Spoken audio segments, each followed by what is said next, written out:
So let's start. So you see my screen. Okay, here is where we stopped last time. I was talking about variables and what data types a CPU can natively support. So which types of data a processor can handle directly without any more complex implementations of data handling. And probably the next thing that one might come to one's mind is so how are this information stored, how the processor is accessing them. So as I guess everyone knows, the processor has some random access memory, which is called the RAM, and then in principle everything is stored that is active on your system. But for how the CPU works, the CPU internally, the units inside the CPU which are processing data cannot access memory directly. They can only access a set of registers, so a very small amount of internal CPU internal memory, which is directly wired into all the different execution units, not even necessarily wired to all of them at the same time. So they are registers which are special purpose, so that you can only use them with selected operations. And in principle, the thing works like this: that you first, if you want to operate on some data, need to load them from memory into one of these registers, and then you can do something with it, and then you can save the result, which is already then stored in some register, back into memory. This would be the simplest explanation. How memory is accessed will be a story for later, since there are multiple ways how memory is managed within a program. But for now, it's just important to know that to act on data, you first need to load them from memory to a register, and then you can do something with them. Depending on the CPU architecture, these operations can be executed even with one single operation. So like Intel CPUs, for example, they are what you call a complex instruction set, which means that what you write in your assembler as one single instruction will internally by the CPU be broken up into multiple individual operations, which will be then executed from your point of view as if they would be one, but internally they are not one. So for example, if you would want to do a very simple thing like here a variable assignment, you would just write the value into a register, and then you would save this register to a memory address. And then let's say if you would want to do a mathematical operation on it, you could write an operation which would take as an argument directly the address in memory, and then a value by what you want to increment it, and the CPU would internally split it into two instructions. First, load from memory to register, then do the operation. What does not work even in the Intel architecture is to have an operation which takes something from memory, does something with it, and saves it back to memory. So so if you want something from memory to memory, you need at least two instructions. And now there are other CPU architectures which are known, for example, which are generally described as RISC, so rapid or reduced instruction set architectures. And a very prominent example of such an architecture is ARM, which you might know from cell phones, tablets, and nowadays even there is a Windows version for ARM, which might be useful. We will see. The earlier versions of Windows for ARM were all pretty useless. So let's see what Microsoft does with it. But there you cannot, you don't have any complex instructions. So the whole idea is that the instructions are very simple and just do one thing. So there you really would need by hand to first load, then do an operation, and then save. So you would need at least 3 individual instructions. What also is typical for those instruction sets is that you have generally much less instructions. So a CISC instruction set may have many instructions which are very specialized, and if for people that would write assembler code, that might be useful.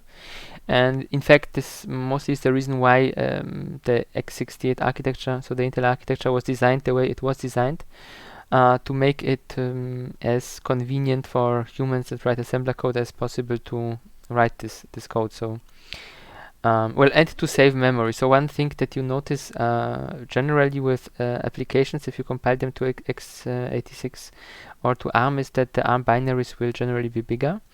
The reason simply is because you first of all need more instructions to do the same thing, and second is that at least in the 64-bit ARM architecture, the instructions are always 32-bit, no matter what instruction. So you may have an instruction that will contain mostly zeros and then just a few bits set, while in the Intel architecture set it is implemented such that you can have single byte instructions. So the idea was that back then the memory was insanely expensive, so if you could, by adding complexity, reduce the amount of memory that your application requires, that pretty much was the difference between it will work or it will crash with an out of memory error. So a lot of things that nowadays are not really meaningful anymore were back then, and this is basically how this architecture set was designed the way it was. Whether it is generally a good idea to move everything to ARM nowadays is pretty much up for debate, because most of the ARM CPUs don't have a very good performance. Now Apple made a reasonably good ARM CPU which can compete with Intel CPUs, but it's still not a contender for usage in servers. So they used a lot of tricks to get this high performance, which would not be compatible with applications in servers or in bigger data centers. So for example, one of those things is that on those M1 chips, the memory is directly soldered to the chip. So of course you have much smaller latencies, much faster memory access, and in modern CPU systems, memory access latencies are one of the larger bottlenecks for computation. So of course putting the memory on the next to the CPU die helps with that, but the downside is that you can only have, let's say, 128 gigs of memory and that's it. And for server applications or data center applications, you might want to have a terabyte or 2 terabytes of memory, and this only is feasible with some external memory. So that much to this. And we can take maybe a look on how such a simple operation would look in assembler. So for simplicity, we'll just go with Intel 64-bit for now. Actually, it's AMD 64-bit, so the Intel's approach on 64-bit was pretty much not usable. So one thing that is maybe still to be noted about registers before we take a look is that depending on what architecture you have a different amount of registers available for your program. So in x86, so the 32-bit architecture, you have AX, ACX, ADX, ABX, RSP, RBP, AD and AZ, and that are pretty much, so the RSP is a special purpose register, so we should not maybe put it here. RSP, sorry, ESP, not RSP, ESP and IEP. So what they do I will explain shortly, but the really general purpose register that you can use pretty much for anything are only those 7 here. On the same as one, I don't think so. And that's it. So it's a really small amount of memory when you think about it, that you can directly work with. And in this in AMD's extension to this, so x64 AMD 64-bit. Yes, yes. Sure. Like this. Okay, so I think I did not miss one. AX, BCD, I think I didn't miss one. Let me check that quickly. I don't know all those things perfectly by heart because it's like easy to forget if you're not using all of them. AX, DX, it should be 7. Yeah, I hear you.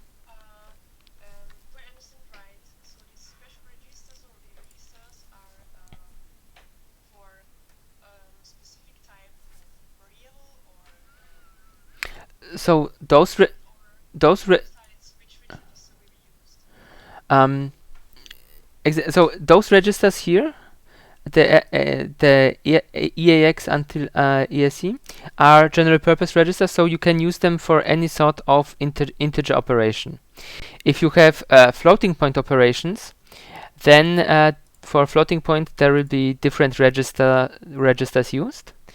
But generally, when you just want to have a basic understanding of how those things operate, you don't necessarily need to to know all the other registers which I only use in special modes of execution. So in addition to those basic registers, you will have some where's the mouse? So these are oops. Okay.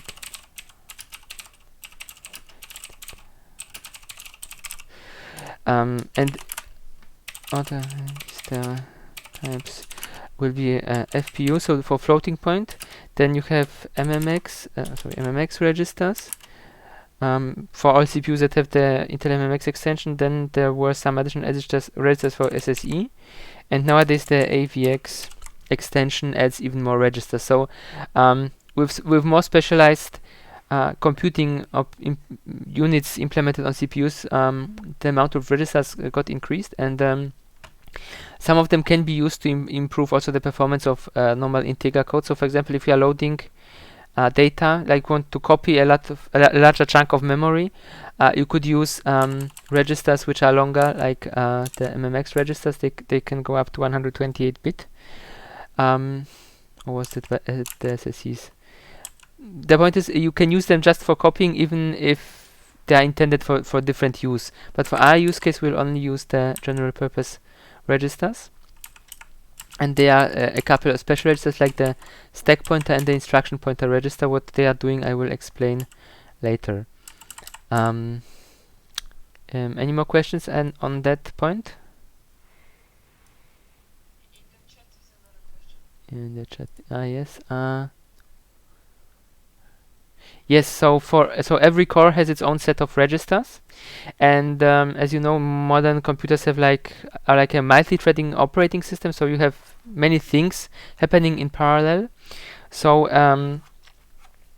in principle, each time the one CPU core switches from one task to another, the operating system will first save all the registers from that thread that was currently executed, then from memory restore the content of all the registers of the thread that will be switched to, and then it will resume the execution of the other thread.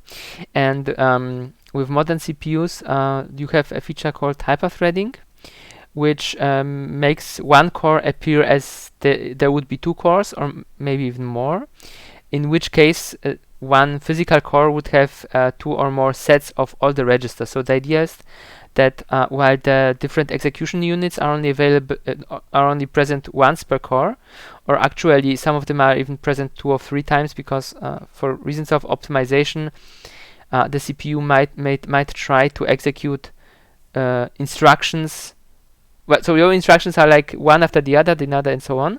But the CPU, if it sees that some of the instructions don't depend on the operations of the other ones, they can go ahead and execute them in parallel on other execution units which they have.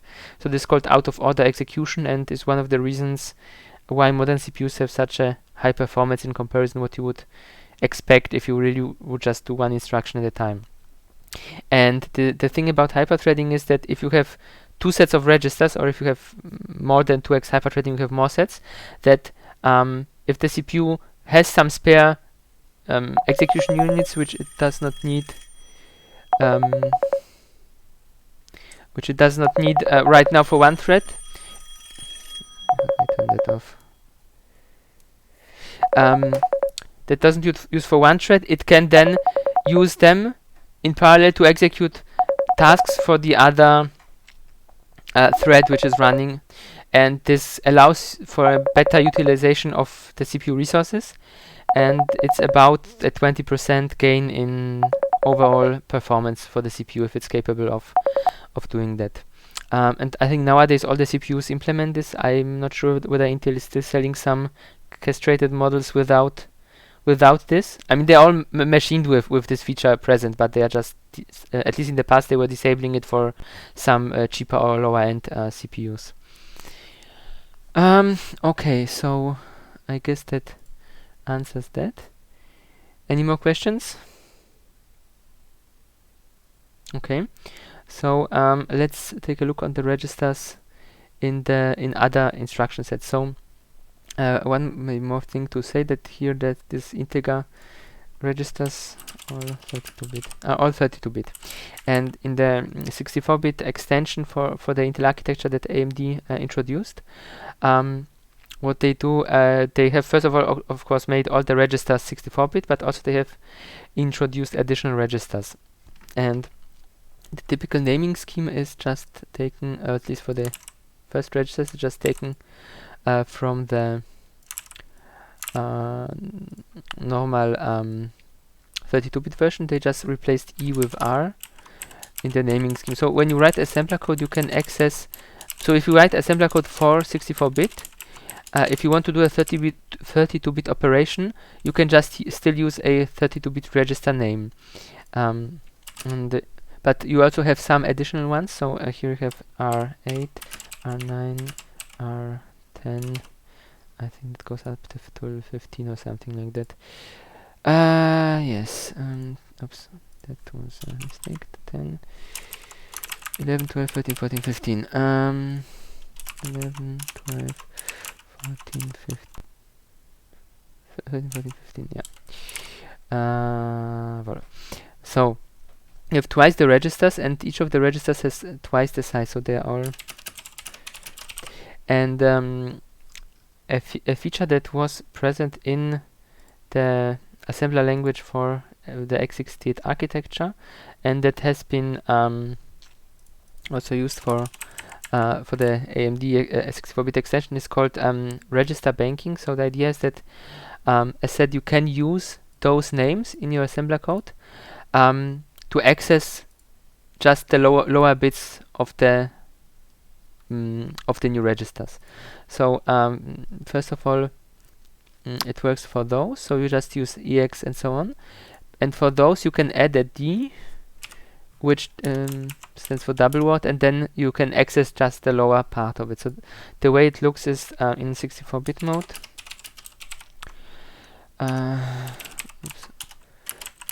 Let's say we want the RAX register. So you first have the high bytes, so you have high 64 until 33 bit, and then you have the lower 32 to 1 bits, and then if you try to then access in your 32-bit mode, the ARX register, it pretty much just accesses this portion, which then again is the it accesses this 32 bits. So you can see that we have here 64 bits in total. So here we have only 32 bits in total. But again, this is then splitted internally into the high 32 till 17 and low 16 1 bits, and then from the even older times where you have 16-bit programs, so like MS-DOS, like that's more than 20 years ago by now. Almost 30.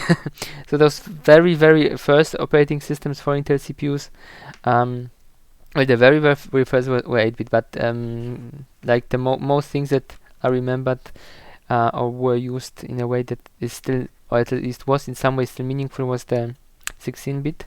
Like until like 10 years ago, every modern computer started entirely execution in a 16-bit environment, and only later transitioned when Windows was started into a 32-bit or then 64-bit mode.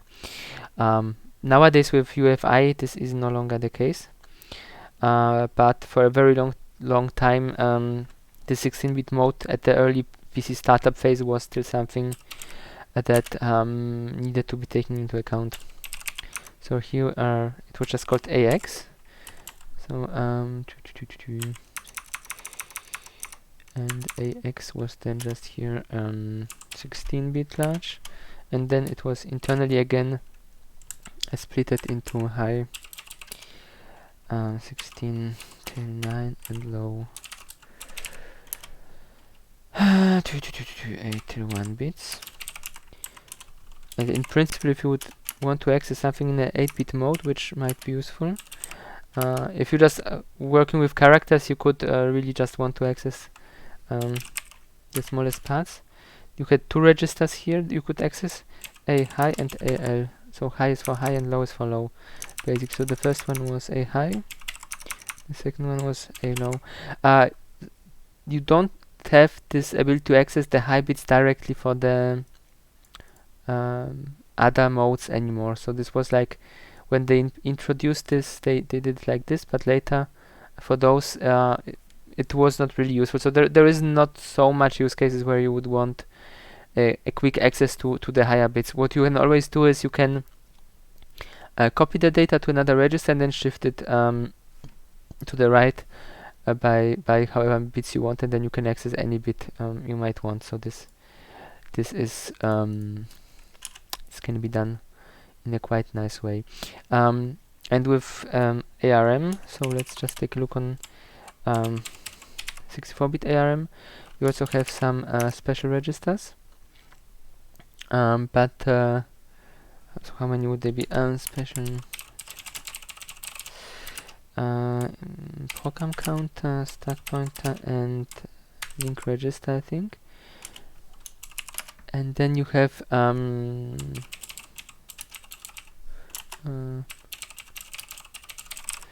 purpose registers. You have x0 until x31.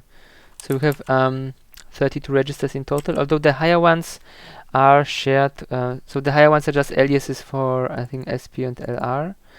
PC was could be directly accessed as a general purpose register in the 32-bit version of ARM, but in the 64-bit version it's not anymore. So if you want to access it, you need to use a special special instruction. There should be somewhere at least. Let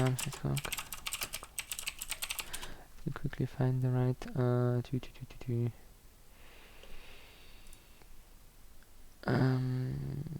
list of registers. Yes. So if we want to take a look on to this register, so register x0 here is just used to normally is used to return results of a function call and as function arguments. But maybe we should take a look on it later when we call it, when we look into function. But just to have a rough list of registers, you can use registers 0 until x17 just for normal data. Then you have the register x18, which apparently that's a special register. You cannot use that. So these are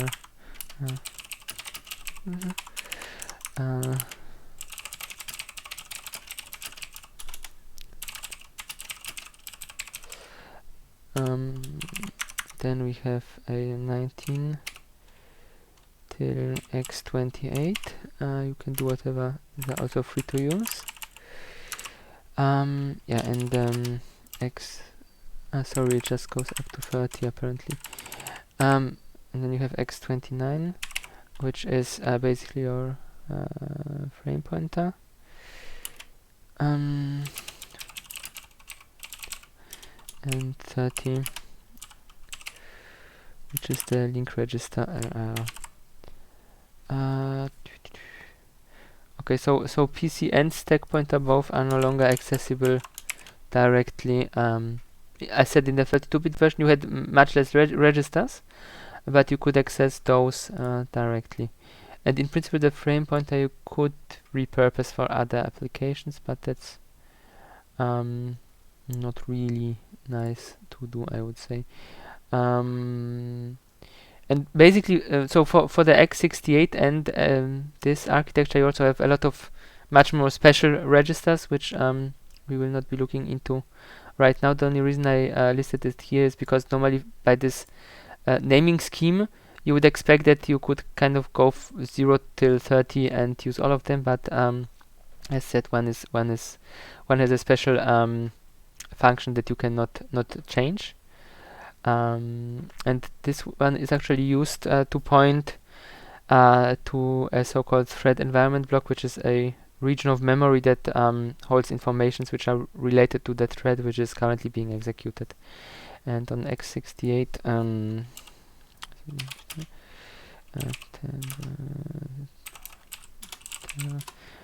the thread environment block is in the, where is it stored? I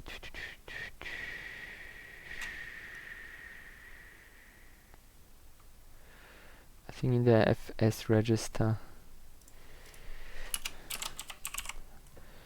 Yeah, that's the same for both.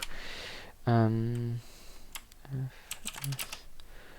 oops, not FS. Yeah, literally this.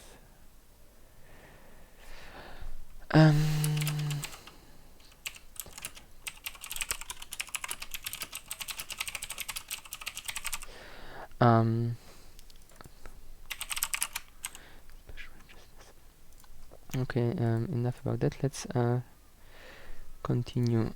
So as said, you can do different operations with integers. So let's just copy here a small list of what operations are like the most commonly known. So Sorry, yes, can I ask a quick sure. I'm not entirely sure the idea of you of knowing the different registers, and I just wanted to clarify, like, you need to know which registers they are because you can use them for different operations. Yes, These are spaces to do some computations. yes, Correct? yes.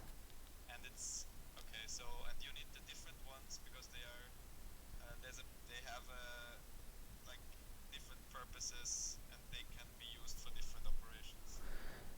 Yes. So yes. So as said, you have this general purpose registers which you can use for all kinds of integer operations. And if you would want to operate with floating points, you would use the MMX, I don't know, 0 through I think 16 registers, which I haven't listed here. So I here only listed the integer ones.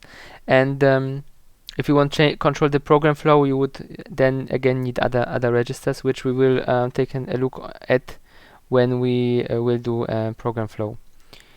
So basically, if I write a program, I access some special register which is optimized to do Yes, I mean in principle, when we will mostly only write, or probably exclusively only write C and C++ code. So at this level, the compiler chooses the registers for you. You don't need to really know them yourself, but it is good to know how what the compiler makes out of your code, because this first of all gives you an understanding of how things really operate under the hood, so you can try to optimize your code if you want in some way to make it work better. And then the other advantage is that if you want to figure out what some part of a program which you don't have the source code for is doing, then you can take a look in, and if you already know that there are registers and which ones do what, then it is much easier to understand what a program might be doing there. Okay, and so one last question. Mm-hmm. Different registers mean if you split up the tasks you want to do, the registers can work parallel. Is that correct, or is it just a purpose-related thing? So, like splitting up for all of the different registers, does this make my programs go faster? If that's the correct one, or is there a way to do it? As I said earlier, there is this out-of-order execution. So you can, in principle, if you know how a certain CPU implements this. So like you could use this knowledge to implement code that would be particularly fast on a certain group of Intel CPUs, because you could really write the code in a way that would allow the CPU to then parallelize your linear stream of instructions and then execute more of it in the same time, just really parallel. The problem with this is that usually that might not work on any architecture. So you might optimize something and on your Intel CPU it will work great, but 2 generations later or AMD CPU it might not. Because that would then also depend on, for example, how many execution units has this CPU available internally, and this really depends on the build. So they to some extent differentiate CPUs based on how many internal arithmetical units there are. And I would say nowadays this is not really worth taking under consideration, because while you can optimize for a certain use case, you will then lose performance on if you just want to run on any CPU. So um, Yeah, that, I think I understood this. mhm. So it's actually process related to run it parallel and not it's not only based on the registers. So Well, what you need, if it doesn't do the same things, that's how I understood it, right? you can do it not quite well. You can do it parallel under 2 conditions. First of all, the operations must not depend on the result of the previous operation. So you could, for example, have a task where you have a vector of numbers and you want to add them, like just add 2 vectors together. So one approach would be, of course, that you always use the same register. So let's say you take X. So you load the one value into X, you load the other value into ECX, then you make the addition, and then you save the result from X back to memory. And then for the next entry in your vector, you do the same, and for the next entry the same, and for the next entry the same. This code would not really be that great parallelizable. Although this again depends on how smart the CPU is, because if it notices, okay, the value of X is not needed, then it might have some shadow registers that it even could parallelize this. But assuming that we have only a very simple model of out-of-order execution, if you would then use for all the 4 elements in your vector different pairs of registers, then the CPU would see directly, okay, those 4 operations have nothing in common. I mean, they're the same, but they don't rely on each other's data. So I can parallelize as many of them as many execution units I have. And since usually you have at least 3 integer units, at least those for the simple operations, then you could at least do 3 of the additions in the time that it would take only to do one of them. And of Okay, yeah, that's more clear now. Thank you very okay. much for the Mm-hmm. explanation. Okay, good. So yeah, let's start with something very simple. Yes. I just wanted to ask if I understand this right. So each of these registers is a physical area on the Mm-hmm. processor. Yes. Okay, okay. Any more questions? Okay, then let's take a look in how this actually works. So what we do here is we assign 4 values to variables, and then we want to do a calculation. So first we compare whether these are equal. Then here we also compare whether these are equal, and then we make a logical operation and a logical OR, which will be true whether this is true or whether this. So the exclamation mark is a negation. So it means this must be not true. Then the result will be true, so to say. And let's take a look how this looks in machine language as soon as the thing finishes compiling. It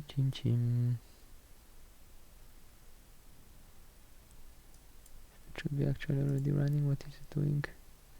Okay, it's loading some symbols. Okay. So as you see in this disassembly output, it still shows you the source code. You can disable this if you don't want it. But it's easier to see. And then it shows you with how many machine instructions it has implemented every of these lines of code. Of course, if you would have any non-trivial line of code, that would be not like a single line or a couple lines, but it could be pages of assembler code. So if you have something more complex, that could be a huge amount. But here, since we had a very simple set of operations, it just uses the move operation to access memory at this location. So RBP, as already said, that is one of these registers. It contains at this point a just a memory address, and here we can relatively to this address access different parts of the whole computer's memory. So the notation here is of course in hex, and it is always in 64-bit increment. So it writes, is it a 64-bit increment? It should be, but it might. So if you have the debug build set up, then what it also does is it adds a lot of debug code, which is it, 32. Okay, that is that is far too much. So it adds a lot of debug code to prevent various issues, and like that it adds unused space between variables and stuff like that. We can disable that somewhere. So we don't want any runtime checks. We just removed it completely. We don't want, what else? We don't want any security checks. Optimization is disabled anyways. That would be already a start. Let's see if this would be less wasteful memory wise. Yeah, much better. So 8 and C, that should be yeah, that's fine. Now it has a 4-byte increment, so it really now uses the memory as it should. It's not wasting any space in between. And basically the first instructions, as said, it just says write at this memory address a 1, then again write at this memory address a 2, and so on. And then when we come to our equation, it will start using the register. So until here, the operations could be executed without using a single register. With a ARM instruction set, this would not work, because for ARM it would first need you to load the value into a register and then it to be saved. We can take a look shortly after how this would look in ARM. But if we go to our equation, we see that okay, we start with a variable. We copy the content here, which is can I show it? No, it doesn't show it. RBP5C. So it is. So it first takes our variable number 2. It copies a variable number 2 into the EX register, and then it uses a compare instruction to compare 58 register. So it basically just executes this part of code, and the result ends up in the EX register, as far as I remember. And then what you already do here is you can control what happens next in the program's execution depending on the previous state. So this compare instruction, let's run it quickly. So we can step through this step by step. So we load, we make the we can now maybe also watch the registers. Windows registers. Let's put them here. Okay. The next thing is when you make a single step and something changes, it will be red, marked in red. So if we now make a step, okay, it made a comparison. It did not change the values, but here AFL is another special register which are flags, and the result of the compare operation was written into this flag field register. And now this jump instruction will either jump or not jump depending on the contents of this flag field. So in this case they were supposed to be equal and they are not. So it will jump equal. This should jump if they're equal. They're not equal, so it will not execute this instruction. It will just step over it, and then it will start with the next one. So now we load the 64. That was here. Our other two variables. It will make another comparison, and then it will jump if not equal. So if they are not equal. So basically, what it did with this code, the compiler rewrote it for us to make it more efficient. Because in principle we could, of course, where did I put my notepad?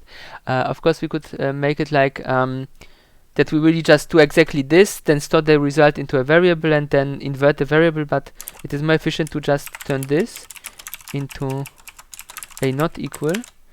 So I have noted the operators here and their meaning. So that's why I'm not saying each of them. So basically it just rewrote it like this, and now so if they are not equal, then we jump to the next address, and they are not equal, so we will jump, and we did jump. At this point it is already done. var5 is, you can get the value. It doesn't find it. That's not cool. I should have added some instruction here because we already fell out of the scope. So about variables in C and C++, as you have probably noticed, we have these blocks with curly brackets, and this is basically called a code block or a scope. And if you define a variable within such a block, it will only be valid until here. Once we exit the scope, the variable will be disposed of. So let's quickly add something else, just so that we have something on which we can put a break, so that we don't jump out of it too fast. Now, normally, if you would create something for a production build, such definitions which don't really do anything, the compiler would remove them on its own. So we do one. Now we jump. Yes, and then at some point, now here, we will move. So we have two code paths, which we could have taken. One, we would go until here, then copy 0 into this memory, then do the jump to here, and then copy this into args to have our result. Or the other option would be that we would jump to here, copy 1 into this memory. So it is not efficient code because it's like really reasonably directly doing what you wrote it, because it's a debug build. So it is it takes your code very literally. It doesn't do any optimizations. If we would enable optimizations, then it would not waste so much CPU cycles and memory. But the point is, it puts it here, then it just continues with the next step, then it puts it into X, and then it copies into where our variable is. So it's, as said, it's not very efficient, but it does what it has to do. And what we see here is, as said, that you can jump to different places in your code, and where these places are, this is given by this RIP. So R is like the prefix of all the 64-bit registers, and IP stands for instruction pointer. And the idea is basically there's such a jump instruction. If it's conditional, so as I said, JA is jump when equal, JN is jump when not equal. So one of the flags here in the AFL field is really just contains the value whether they're equal or not. So if you would make like a greater or smaller or not, or other comparison operators, it would always use the CMP instruction, and then just depending on which flag was set, pick the right jump instruction. But you can also have unconditional jumps, so where you just really say jump and then an address, in which case such a jump would be in some way comparable to just copy a value into the instruction pointer. And what would be the good next thing to mention? So an important thing to realize is that when you have such operations, let's change them such that the first one is already true. So let's do it like this. And what we will notice here is that once it sees that this is true, it will not even evaluate this part of the equation. So if you would write some equation in your C or C++ application where instead of just variables and numbers, because you know, I mean, it could be say 1, you would use a function, or in that sense a return value of a function, then you must know that if one condition is true, then the function may not always be executed. Or I mean, in principle, this is a very useful feature, which you can use also to control the execution, which functions to call, and create quite nice code with it. But it's important to know that that it's not like if you have functions in your equation that it will evaluate all of them, put the results somewhere, and then do the equation. It will really execute the functions only if they are needed, if they are still needed by the equation. And of course, if you have an equation just with mathematical operations, not just comparisons and stuff, and logical operations, then it will always do so. Because like if you add 1 plus 2 plus 3 times 4 and times some function or something like that, then obviously the result is always needed. And the thing will not be smart enough that if you have like a chain of multiplications and at some point one of them is 0, that it would then stop at this point. So that the compilers are usually not so smart, which also is kind of good in a way. So what now probably is quite interesting for you is where this memory address is. So how does the thread currently know to which memory to write to? And in fact, this is given by two pointers, two registers. One is the stack pointer, spam. Where is it? This one. And the other one is the base pointer, RBP. Although in principle you don't need to use the RBP. You can use it just as a normal general purpose register, and instead when writing code here, just always use the stack pointer. The idea is that when you enter a function, then the stack pointer will be pointing at a given address from which you can use the memory. And then the interesting thing about this about the stack pointer is that the way it is set up, it grows to the negative. So the more memory you are using in your function, you kind of reserve the memory by decrementing the stack pointer, and then if you want to not longer use the memory, you just increment the stack pointer by however many bytes of memory you now want to release. And the idea is, of course, that when you leave a function, the stack pointer should in the end be at the same value it was when you started using it. Since you might inside your function dynamically use more or less memory, the idea is that when the function starts, we can go to the very top, somewhere here. So when we look on the function, we see that there is, for example, this push instruction. What push does is it you give it a register, and it saves this register into memory at the location at which the RSP register is pointing at. So in this case, we see that it saves first the old content of the RBP register to the stack, so it puts it in memory, and when you do this push, it automatically decrements your stack pointer by however many bytes you just consumed, in this case 8 of them. And then what this the compiler here did as next is that it subtracts E0, that's how many is that? Hex E0 200, that's quite a lot. 224 bytes of memory, so that we have so many bytes to work with within our function. And then what it does is it loads the address of the from the stack pointer plus 20. So for some reason it still there is still some debug code which we should disable.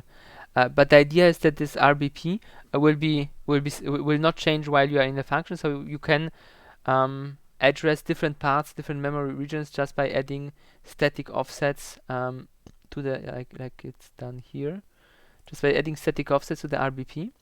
And even if you change your stack pointer by adding things or removing things, they will the RBP will not change, and you will be able to use the same values. If you would in your stack use just the stack pointer directly, then you would need to keep track how much stuff you have on the stack, and then, for example, to access var1, you would need one value, and then to access the same variable somewhere else, you might need a different numerical value, which for a human that writes assembler code would be really awful. And also the code would not really be then editable, because you may change something and then all your offsets change. That would be a terrible nightmare. This is why usually you are supposed to use the RBP if you write your own assembler code. But of course, if you are using a C or C++ compiler, the compiler will rewrite the whole machine code from scratch each time it compiles anyways, and it is a machine, so it can perfectly keep track of all the offsets. So a typical optimization, it's called what was it? Frame pointer omission, is to just use RBP as a general purpose register, and instead use here the stack pointer and just keep track which exact offset you need at any exact point in your execution. So yeah, so much to this. We can maybe disable those few additional thingies. So where was this? Where was just my code? Yeah, super just my code. No. And optimization. Omit frame pointers. Yeah, if we would enable this, we can try that actually. It should generate code which would really just use the stack pointer. At least that's the expectation. But it did not do it. Generally, the thing is that if you compile the thing as a debug build, there might be other settings you also need to change to get best performance. I mean, it should have did it, but it didn't do so well. We can switch this to release build, but we should at least disable optimization, because if we don't, then disabled. If we don't, then it will just remove most of our code, since the code doesn't do anything in the end. So at least we don't want any optimizations. It will need a slightly longer moment to load, because it's yep. And here, as you see, it uses now the stack pointer instead of the base pointer, which, well, as said, is not as nice and not as transparent, but it gives you one more general purpose register. Now, for the 64-bit mode, which we are using here, it doesn't really matter that much, because we have plenty other general purpose registers. But if you would only be restricted to having, what was it, 7 registers, being able to use one or more of them, that's actually a significant improvement if you can use one more. Another thing that is now important maybe to note, which we will take a much closer look on later, is when you call a function, what happens to the registers? And the answer is initially nothing. So they just stay what they are, except the instruction pointer register, which then of course gets changed to wherever in memory your new function lies. And normally, at least with x68 code, when you call a function, the instruction to do so will put the address from where the call was performed on the stack. So the idea is that when you then return from the function, you can read the address back from the stack, and then the CPU knows where to jump back to, such that it can resume, so that you can basically call a function from any location in your code. Where are my hands? Yeah, so that you can call one function from any location in your code, and then when the function returns, it will always know where to return to. This method with using with always using a stack is the standard in x68. In ARM, in fact, it is not. In fact, in ARM, the return address is just put into this so-called link register (LR), and if you then would want to call another function, then you would kind of forget from where you came, And of course, to avoid this, what you would need is you would then manually need to save this LR register onto the stack, and then do your call, and after the call restore it. And in fact, this is what also happens to many other registers. So some of them are used to pass arguments to your function. So when you are calling a function, then you can put the values that you want to pass to a function into these registers. But of course, they are quite few. And normally this is like that you can only use it for two argument functions, or with x68 in fact you have these two and these two. So you are passing always the first 4 arguments as registers, and any additional arguments you may have you will be passing on the stack. So you will just put them into memory just before you enter the function, and when the function is inside itself, then it knows this is the stack pointer. So if I subtract 8 bytes from it, then I will have the fifth argument, and so on. And there are some special cases where this is done slightly differently.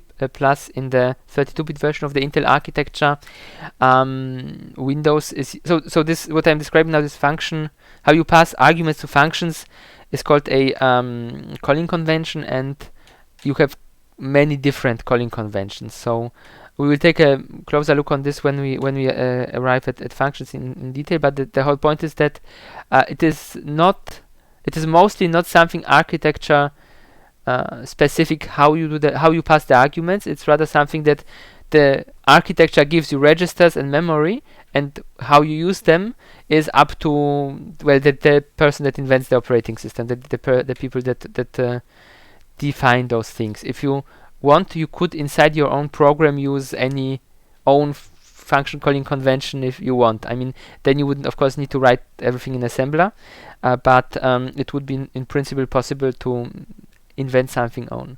But the thing which is important, why I actually started about it, is some of these registers, as said, are used for the argument, so they are expected to be overwritten. So the function can change them at any time, and the function does not need to take care in any way to return when returning to restore the registers to their initial values. And other registers are defined as non-volatile, meaning that if your function wants to change one of those registers, then it first needs to save it, and then before the function exits, it needs to take care to restore those registers. And in the Intel architecture, so which ones were volatile? Let me quickly think. That will also depend on the calling convention to some extent. I had a list somewhere. Registers not calling. So for 32-bit RX, RCX 8, 9 are volatile. Which ones? I had a list somewhere. Wait a second. I need to find my list of volatile registers. In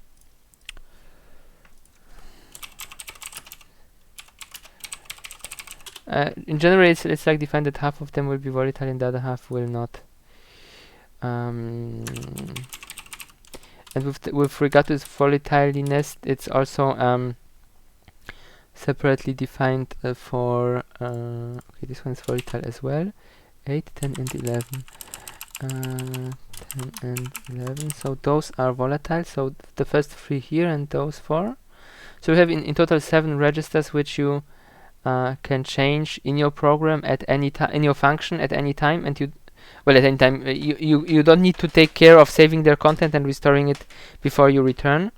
And the other registers you will need to, if you change them, you will need to ensure that when you return that they will not have changed in value, because the function that called you might use them for something, and then of course it can expect them not to be changed once the execution of your function is finished.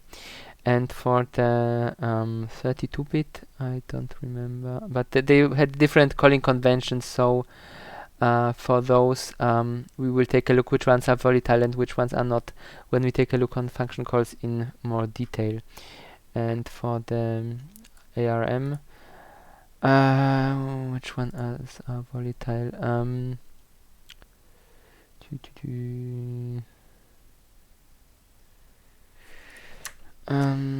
Zero for this. So one through. So 0 through 7 are volatile. 8 till 15 are non-volatile. X8 till X15. And 16 till 31 are volatile again.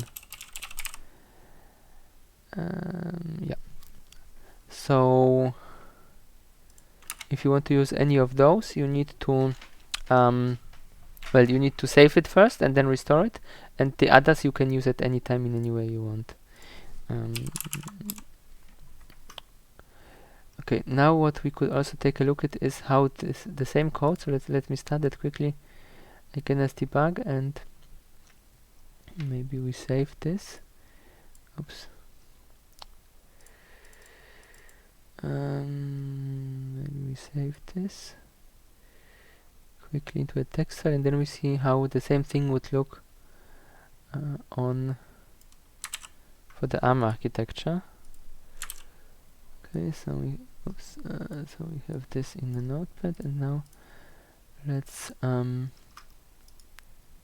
the same code on ARM, but this is not quite as trivial. So first of all, we need to add a new platform, 64-bit ARM. We can copy it from this, create new platform. Okay, and one major issue we'll have here is that this virtual machine, it's just a x68 virtual machine, so it can only execute normal Intel architectures type of code. But what I have here is a Raspberry Pi running Windows, and we can run the program from here over network on the Raspberry Pi in the ARM 64-bit. I see there are a few things that I should probably close, which I no longer need. Let's set it up. So to do that, you need to go to the debugging setting. Remote debugger, that's fine. 10, 70, 10, 1. Was war das? 4028. Oops, that did not type. Again. 4028. Okie dokie. Let's see if that works. No, it does not.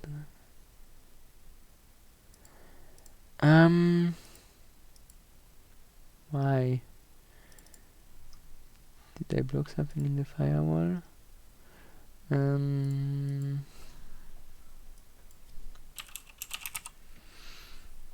Where is this? It's not directly blocked.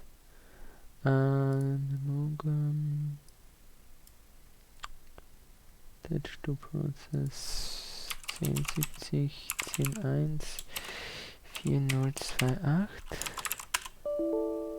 Aha, okay. 1070 10.1 402. I think I have not set any password here. That's why it fails. Wait a second. So what this debugger is doing is using the normal Windows authentication to authenticate against the other computer, and it is using the local password. But if I set one now, that will still not be enough. I need to close it, log out and log back in again. Abmelden.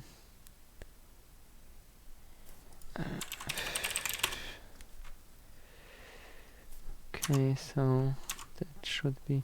I mean, it would be more nice if it would just show you a login prompt, but unfortunately, it's not smart enough to do that.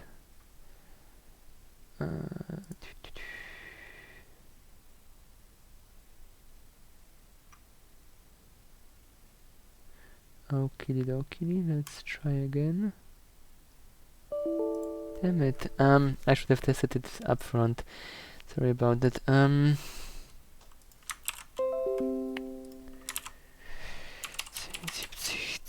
1, 4, 0, 2,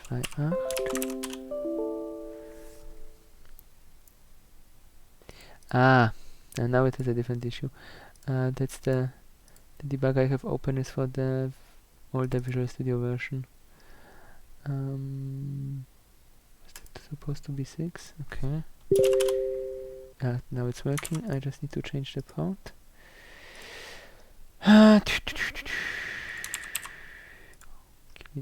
Okay. Huh?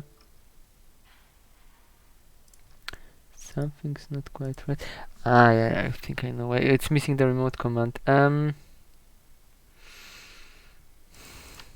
let's maybe do it.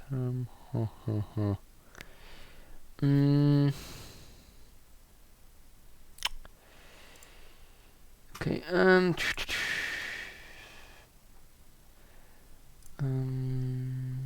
That will need a second to correct. So there are a few things which are not quite right. So first of all, we will need. Nope.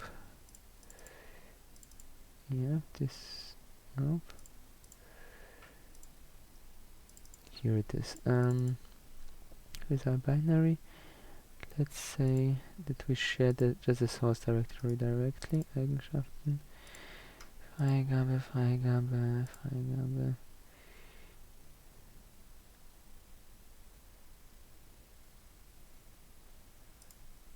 Let's set it this way. Approve all.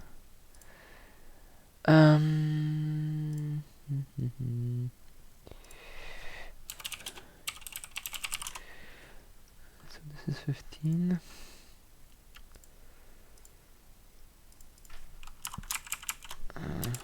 1070, 1015, source. Ja, okay, das passt. Und dann Variables. Oops. That was a mouse mistake. Remote command. Now that should work. Almost. Oh, nervous is that program.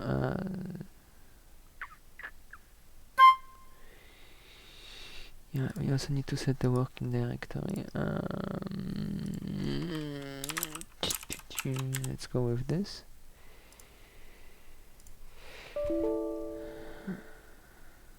That should be working.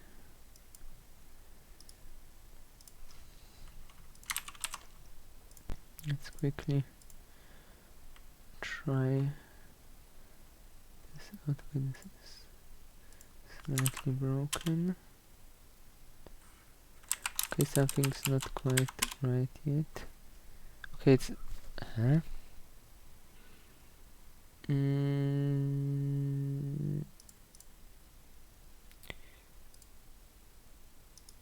That should be already Freigabe.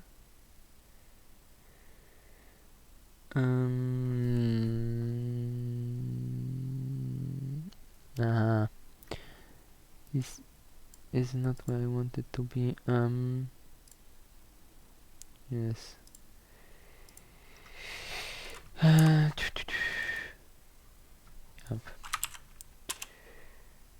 Yep. Now it should work.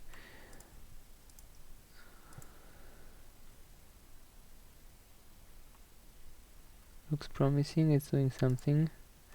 It will need some time to load all the symbols for the libraries from the other operating system. And we have one. We don't need this one. So then for compare.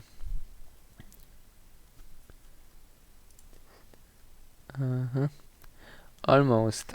We need a few files. We are missing a few files.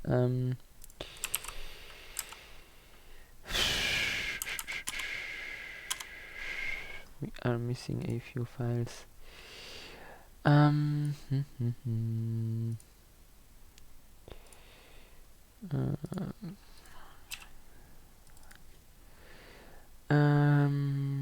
Build and that might not work. Is that copy protected? That is only read-only. That's not great. Okay, that might be all the files we need. Let's try again.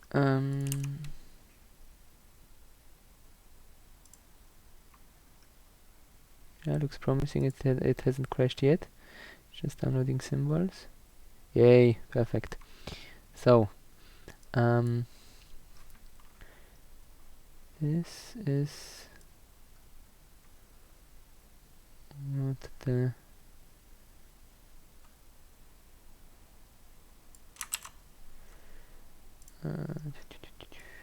oops. Let's put this here and that there for comparison. And let's go to the fun part that interests us.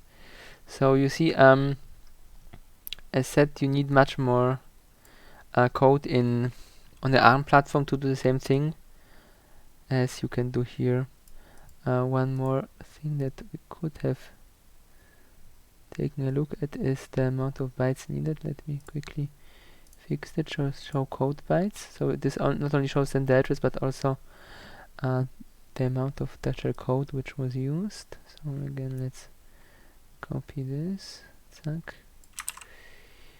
And then we need to start it again as 64-bit just so we get the other version now also with the code bytes shown. Okay, so here is the end, here is the start. Zack. Okay, so here as you see, so of course the instructions where we are writing a number to something is quite long because we have to have the number stored within the instruction. Here they actually, let's say, are cheating a bit because for simple numbers you can have the number in the instruction as well, but if we change the number to something that actually requires all the 32-bit, so let's say 0x 7f ABBCC 1 1 2 3 3. Okay, let's run it again as ARM.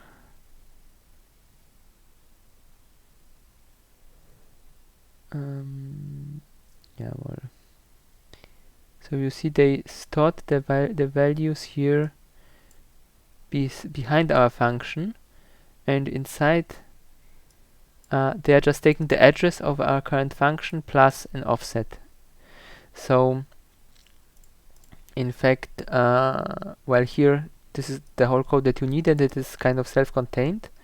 The ARM code would require, if you want to really use any numbers, even more place, because it would use some space after the function to store it. And then of course, for example, a jump instruction here in x68 is only 2 bytes long, while here any instruction is always 32 byte, and you see that some of them have a lot of zeros because they're just not using all the space that they could have. Another interesting thing is that they are not, these instruction sets, they are not even close. So the move operation that's, well, present in both of them, but for example already how you do your jumps, they are different. So here you have like, so jump in x68 you have jump equal, jump not equal, jump unconditionally, while here you have branch equal, branch non-equal. So they called things that kind of are the same still differently, or the unconditional jump is just p for branch, and then you provide a fixed address where you want it to jump to. One thing that is also quite popular is that, like, if you have this, for example, main plus offset, usually when you disassemble the code, you will see that here you don't have like a fixed value coded. I mean, it's obvious you cannot have a fixed value since it only uses a few few bytes. But what it in fact does is it is using the instruction pointer to find addresses close to where the function, for example. So let's find an example. Shellstorm. There's an online disassembler. So this disassembly here is not very user friendly, I would say. Because as said, it just tells you kind of where it would jump to, but it doesn't tell you how this jump is really implemented. So how the CPU would know which address the main function plus something has. And we can use a different disassembler. We need to change the order. So another annoying thing is that this here is shown. So here it shows individual bytes. Clack. This is nice to copy. While here it shows 32-bit words, double words. So because of the encoding, it's like all the bytes in this representation are swapped with each other. So that's why. So for example, this one, since it has so many zeros, I only need to exchange the first and the last one, but I would need to exchange all of them if I would want to. Okay, and this just branches to a fixed value. Is that documented? That should be relative to C. It probably must have been. How much is that? I mean, in this case, this branch instruction will be defined such that it jumps by this CS13 amount from wherever it is right now. So that it takes the current instruction pointer and adds to it an offset and then jumps to that offset. There are other ways how this can be notated, but for how this they did it, that is how it's done. And we can of course take a look. So here it's also just a fixed offset. What would be a more interesting use case? Okay, let's maybe take a look on this. So here we want to load something at a larger displacement. So let's see how this looks when it's decompiled properly. It's not, because again, as said, I need to swap the bytes. So this goes here. It's really annoying. Okay, so this one loads into the V8. So when the register starts with X, it's 64-bit. If it starts with V on ARM, it's 32-bit. And then it just takes again an offset to, I guess, the current position. We can test that quickly. So this is at this offset. And let's subtract the position of the AABBCC string. AABBC, that's here. Zack.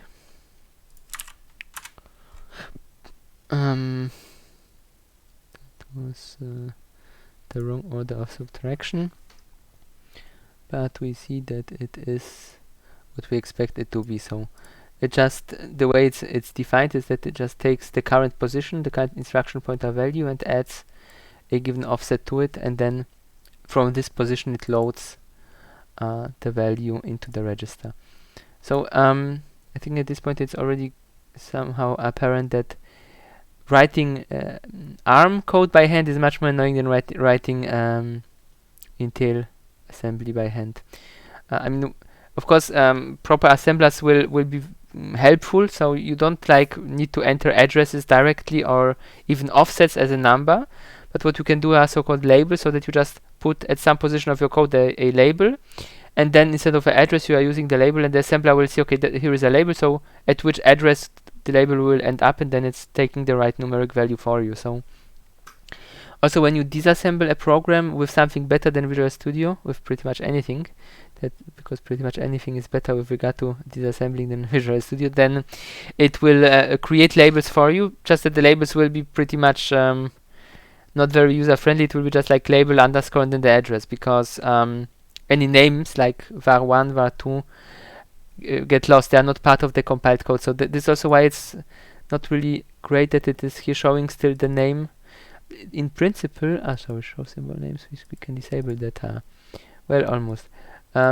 If we disable show symbol names, it will not longer show you the position, just the address.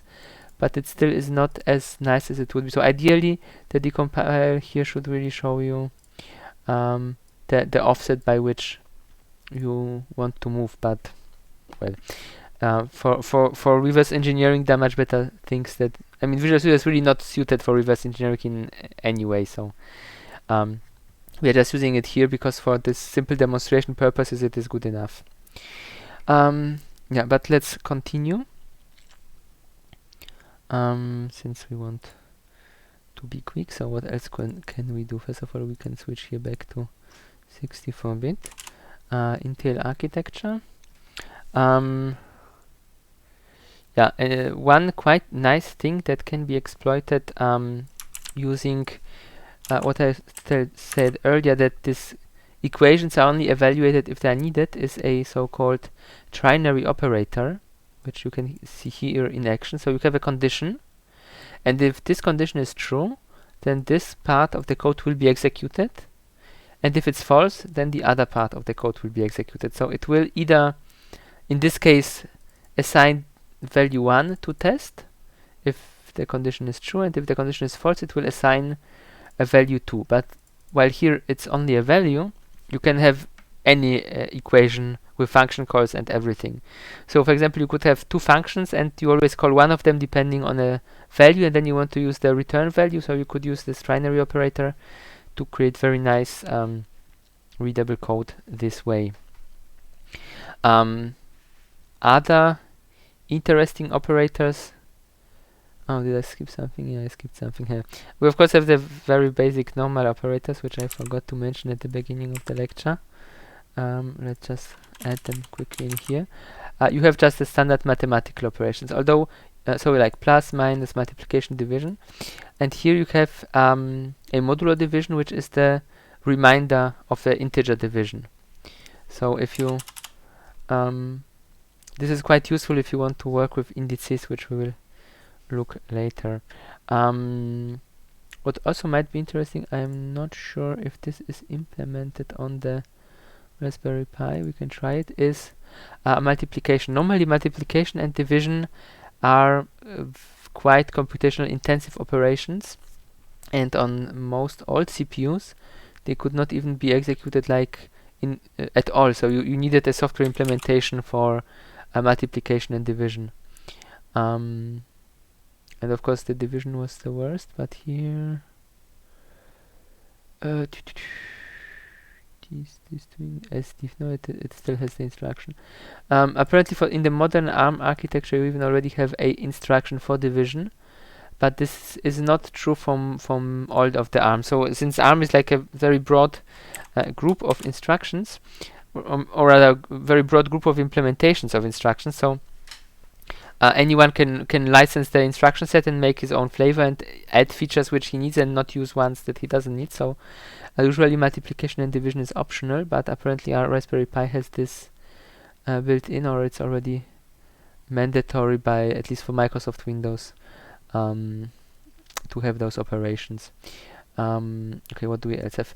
Then we have a couple operations which are used to increment and decrement variables. They are quite nice, like the plus plus and minus minus, and they so plus plus increments by 1, minus minus decrements by 1, and there is a difference whether you have it before or after a variable. So if you have a variable plus plus, then what this is equivalent to is first so this is equivalent to test1 is equals var1, and then var1 is equals var1 plus 1, while using it differently here, like here, is changes basically the order of operations. You increment variable 1 by 1, and then you are assigning it to test. Sorry, it would be then test2 in this case. And for minus minus it is the same thing. And depending on what we are doing, it might be very handy to be able to do such an assignment operation, such an increment or decrement operation, and then assign the value this way, because it will save you from writing one or two lines, well, rather just one line of additional code. So this is quite neat. And what else do we have? We have a huge amount of huge amount. We have a few binary operators which are quite useful. So here we already had the logical operator. So this is just a logic AND. This is just a logical OR, and this is just a negation. I guess everyone knows how logical operators works. If not, then that would be the time. Greater than, probably they are mixed up. Yes. Yeah. Well. Yeah.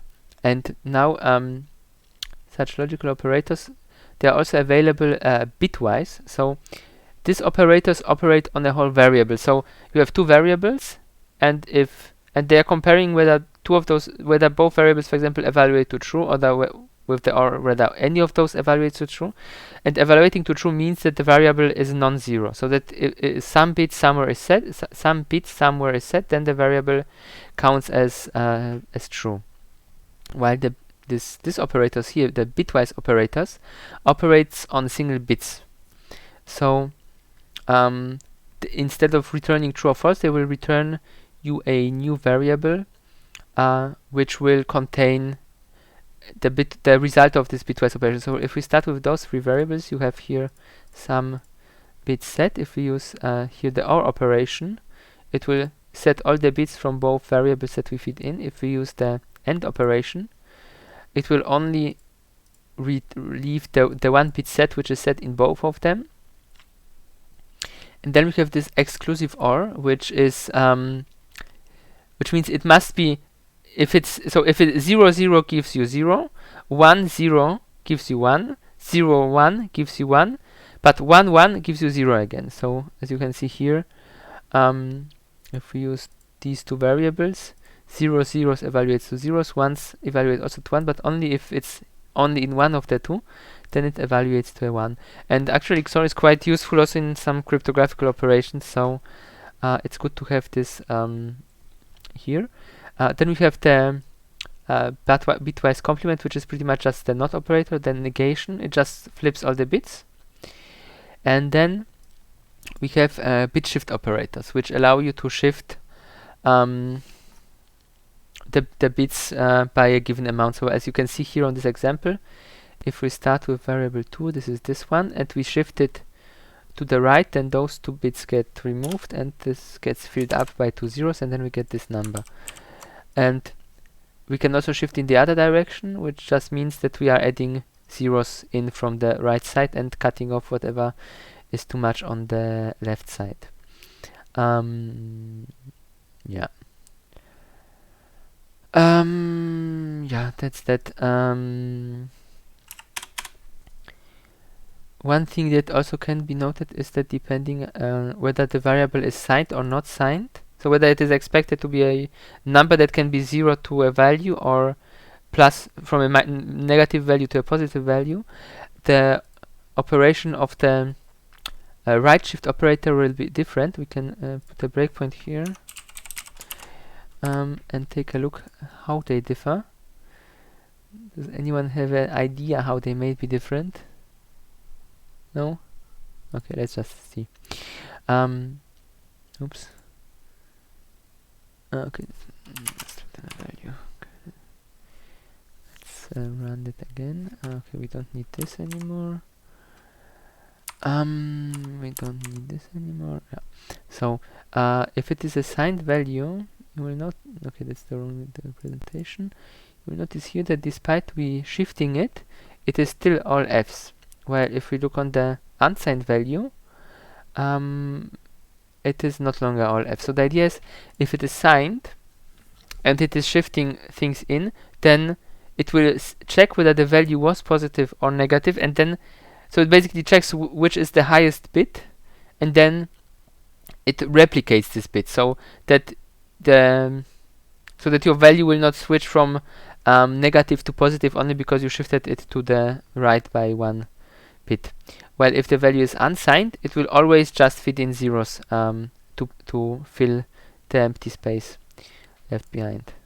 So this is something that is good to know, and you can run into a strange bug where you don't really know what is happening, and this might be one of such reasons for more exotic bugs that you can accumulate in your code.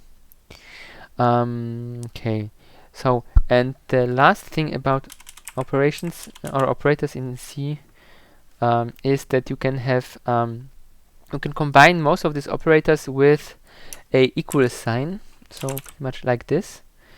And what it pretty much does is just that it is equivalent to this is equals +5 and so on. So you can do it with any operator. You can use the normal mathematical operators, but you can also use the bitwise operators. In principle, you could also use the logical operators, although that would rather not be a very useful use case.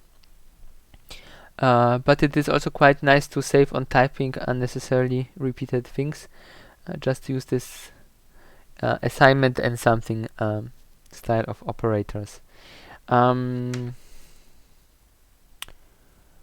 Yes? what was the difference between plus equal and plus plus? Because I thought plus plus was exactly doing this. So plus equals needs to be followed by a number, by which this is then incremented. Plus plus, where is it? Plus plus always increments by exactly 1. And minus minus obviously does then the opposite, just decrements by 1. Okay. So one thing that also might be interesting is maybe a small use case how to use binary operator. The bitwise binary operators. Let's define some values, and then. So, for example, a typical use case for this simple binary operators that we have here, these bitwise operators, is to set or clear flags. So, if you want to save different states which only need 1 bit, then you don't necessarily need to always allocate a whole variable. Or if you want to pass multiple parameters to a function and you don't want the function to have 100 arguments, you can just use a integer value and assign a meaning to every single bit. And these operators can, for example, be used to quite easily combine those bits, clear those bits, etc. So, for example, b equals flag. So we take the first flag, and then we want just to set both flags for, and as simple as that, we can then have both. So the result of this will of course be this. And then if we already have a variable set in a flag, we can add another one. Sorry, if we have already a flag set in our flag variable, we can easily add another one by just using let's say b2. Oops, by using such an operator.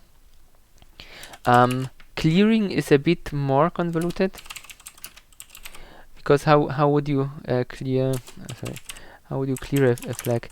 Well, you do it using the AND operator, but of course, then you also need to invert all the bits. So basically, you invert all the bits in your flag, so you have something that is that has all ones except here.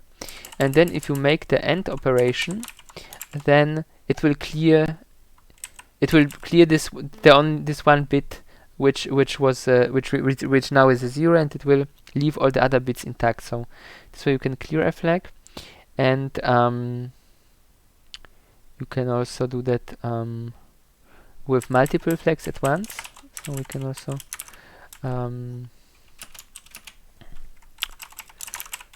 do something like this. I mean, let's add some brackets, but they are strictly speaking not needed. It's just for a nicer look. And you can do the same thing also here. I mean, you could do it 2 ways. You could either invert both and apply an AND, or you just apply an OR and then make an inversion. The alternative would be That would need to be an end. Is that correct? I think that's correct. To obtain the same result. And the last thing about variables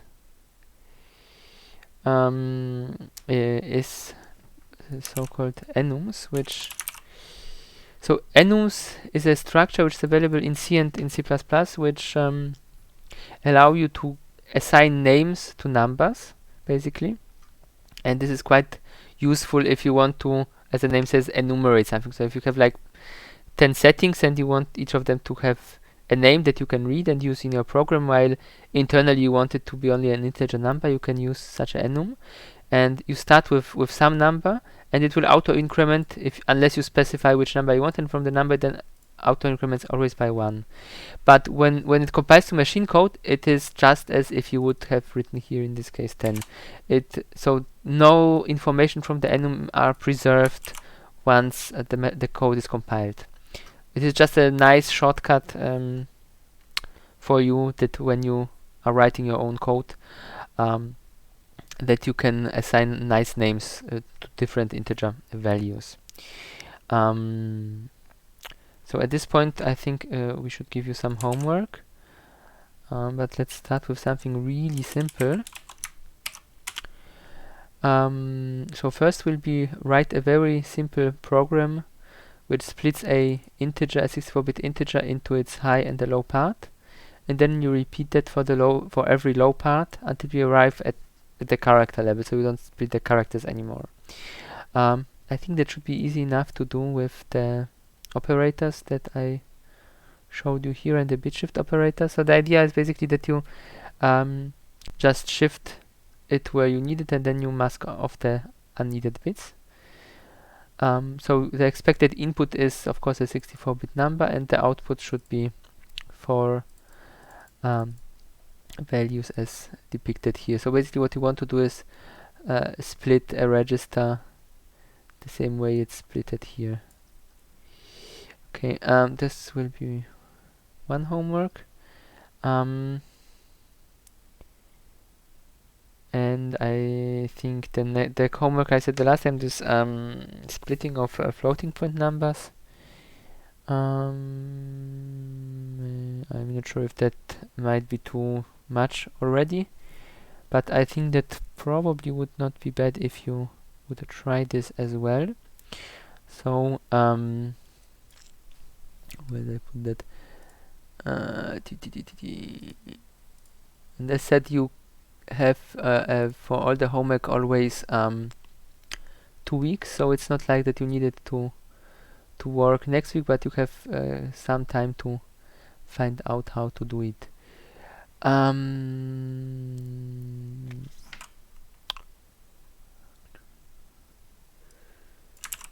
So that will be the second homework. It's homework 2. But before, so the idea is, so first let's see on floating point numbers. As I said, floating point numbers are stored in different registers, but we don't really need to care about this.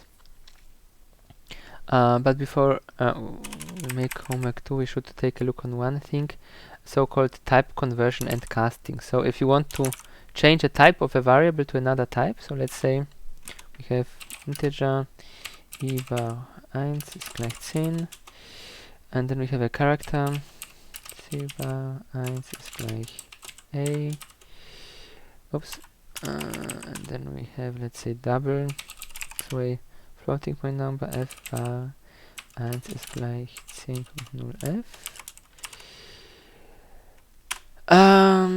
Yeah, so for example, we can easily convert var 1 ist gleich int c like this. So you write your target variable, then you write the type you want the conversion to take place to in brackets, and then you write the variable from which you want to convert to. Such a conversion here is of course extra trivial, because it just needs to copy this is the instruction. It will just copy 1 byte no, sorry, the other way around. It will just copy. No, sorry, yeah. It will just copy 1 byte from the C variable into the I variable and pad everything with zeros. So it's quite fast. But we can do the same thing for floating point numbers. Of course, then I said they are using different registers. F2. So the operation will be a bit more complex. Let's cast a integer variable to a double. And what it does here, as you see, there is a special cast instruction into the MMX0 register, and then it takes the value from the memory, and then it saves the value from the MMX register into another address. And of course, everything that is then done with double. So if we would have an operation like plus, so if we have here, say x is to yeah, if I write static numbers, that will be boring.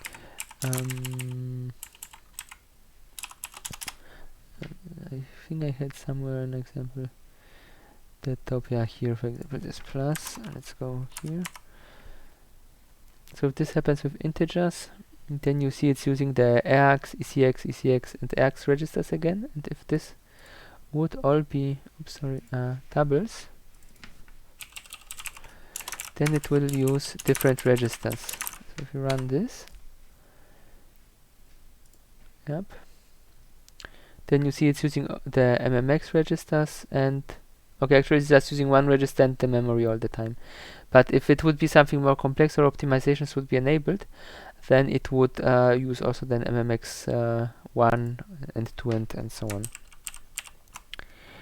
And of course, if you would use some of the AVX operations that modern Intel CPUs have, then it would use again other registers. But the important thing is that you can use specialized instructions to convert from and to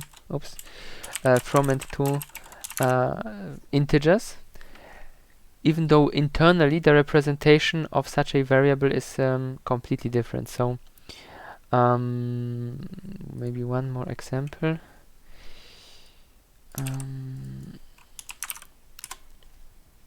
Let's see here. So what we here do is just we will cut a part of a variable off. So this is now the opposite to the to this case. Here we copied a smaller variable into a bigger one, and here we are copying a bigger variable into a smaller one. And when we do that, we see that it just copied the lower portion, and the higher portion remained where it was. The reason for that is how numbers are really internally represented. So this in the computer, so this is the number that you see or the number that you would write in the program, but as the bytes that are stored would actually be in the reverse order. So it would first store 1 byte, then it would store 0x 6, 0x 3, 4, 0x 1, 2. Oops.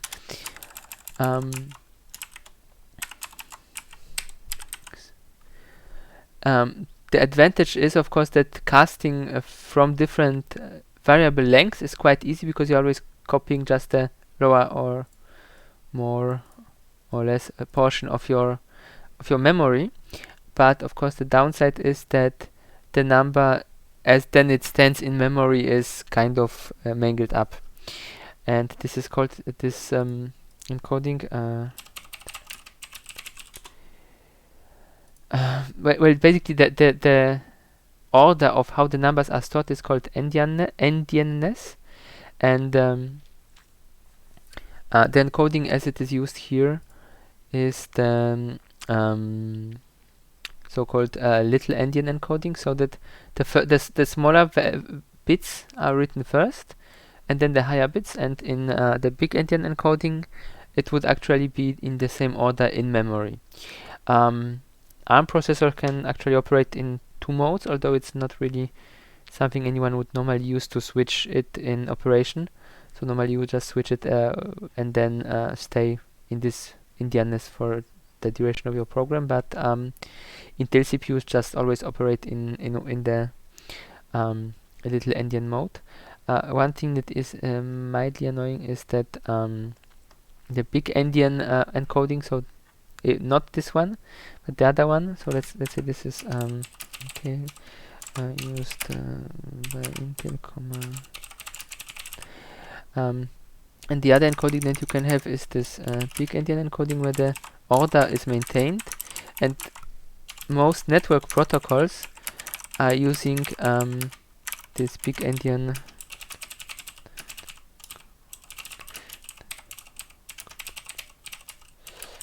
etc. Because like they thought, okay, if it's a protocol over network, then we probably should maybe either make it more human readable or make it somehow more standardized, and they decided to make it like this.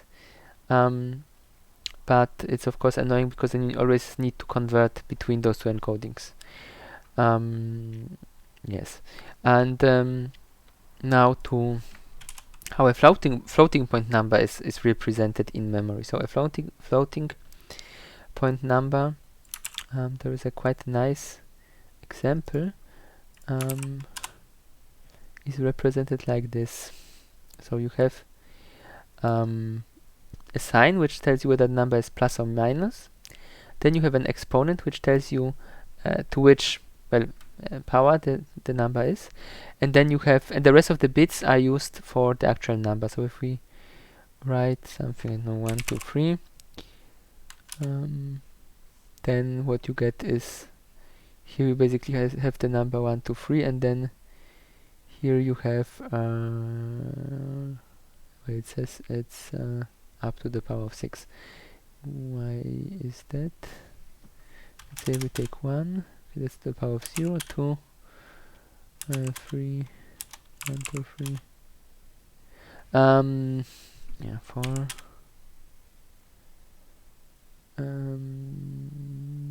Yeah. So you can test with this with this website, which is noted out how this operates.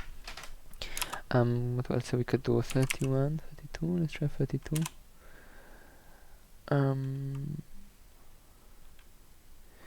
Yeah. 64. So you see if you have values which are powers of 2, it just changes the exponent, and then because it's like in the hexadecimal representation, you're just moving the zeros further. But if you would use something that is not, then you have like the value that is basically it's the sum of these two values. You have first your exponent thingy, and then you add whatever you would need, whatever is missing until the next step. So if we go again to our 60, let's go with that. Calc, okay, so let's see, wissenschaftlich, if we make 2 to the power of 7, we get exactly 128. And if we now add 1, oops, that was the wrong bit, 121, then it adds one bit. So you just would then make the sum, and then of course if you add 2, so here you already see that there is a limitation in precision, because we are already losing, oops, it's not exactly the number that we entered that it ends up giving us. So the floating point representation of only 32 bits is quite unprecise, let's say, in this way. So you can try 200, for example. Oops, that didn't work. Sorry, 200. Not that. I think I think the numbers need to be slightly bigger before they start. Sorry, I was pushing the wrong button. But at some point when we add numbers, okay, that was already here. So we are already losing the 1. At some point it will come back. So the precision is limited. This is why actually when you are using scientific calculations, you will be using a double precision, which has 64-bit and has much more numbers here. The idea for so one more thing that is important to show you here with regard to this cast operations. When you do those, as said, the compiler takes care for converting from. So if we want to write this down, let's see, what was this? This is 10. So let's enter here 10.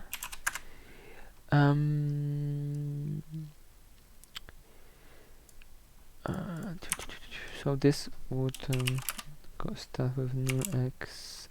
What is 10 null a? Null null null null null null, and make out of it Come here, bin 0 1 1 2 3 4 5 6 7 8, and then a lot of zeros.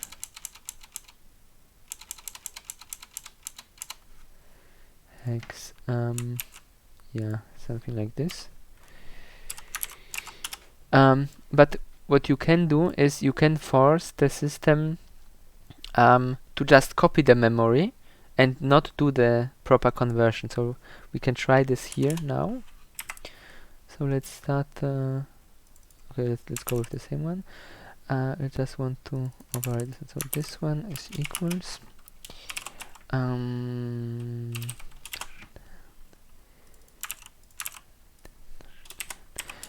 So what we are doing here, one thing is missing, is we are using, so the operators have additional meanings if they use it in a particular way. If you make end and then a variable name, so pointers, we will have later a deeper look into pointers, how they behave. I'm just thinking whether it might not be too much for one time. Maybe we should break that up into two multiple lectures. Probably. Let's see, plan. What was the plan? Pointers would be next. No, variables, float, and pointers are later. Okay, so maybe we should. The thing is, pointers need a whole own hour to be explained. But for the homework, for this homework, at least you need to be able in one way to do something. So let's just take it without explanation. This, what we'll do, we'll just copy the memory from this variable onto this variable without performing any proper conversion. So we can run it. Then you see that it just uses a move instruction. It does not convert it in any way. And if we step over it, then we see that, okay, that why did this fail? Wait 1 second. Because that's a double. That needs to be a float.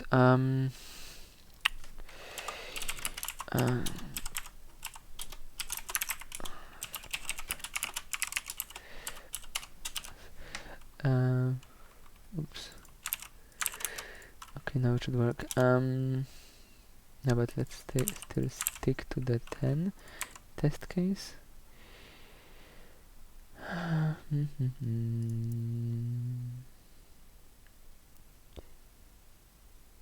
Okay, that kind of is not what I did. Is that here 2? I think that's all shifted by 1. Apparently I pressed 0 1 too many times. Yeah. Now it's correct. So if you, in this way, explanation later.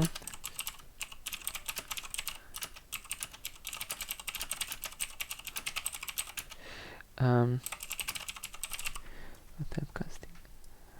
So what you get is basically just the content of your double variable, which is in this representation here, but it gets just put into an integer, and then you just see how it really kind of looks in memory.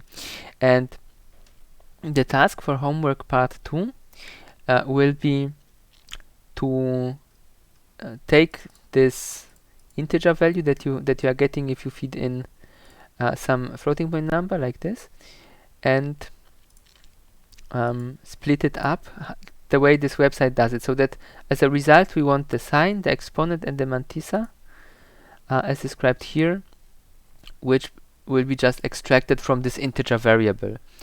And as a bonus homework, you can do the same for a double. So for double precision value, you can take it apart the same way. You just need to find out somewhere with some documentation or by experimenting. That would be the best way. How many bits your exponent and how many bits your mantissa have, because they have both have different numbers of bits. And well, sign will always be 1. That makes sense. Yeah, and that will be your first and second homework. So this one is like really trivial. This one is still quite easy, and as said, I would recommend anyone to try to do the bonus homework for bonus points, because these are good to have, especially with such an easy task. Any questions? Is that easy enough for the first homework?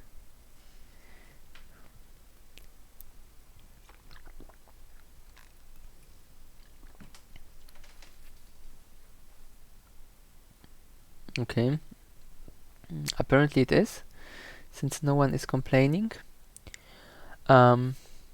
So as I said earlier, today I need to quit a bit earlier because I have another meeting coming up.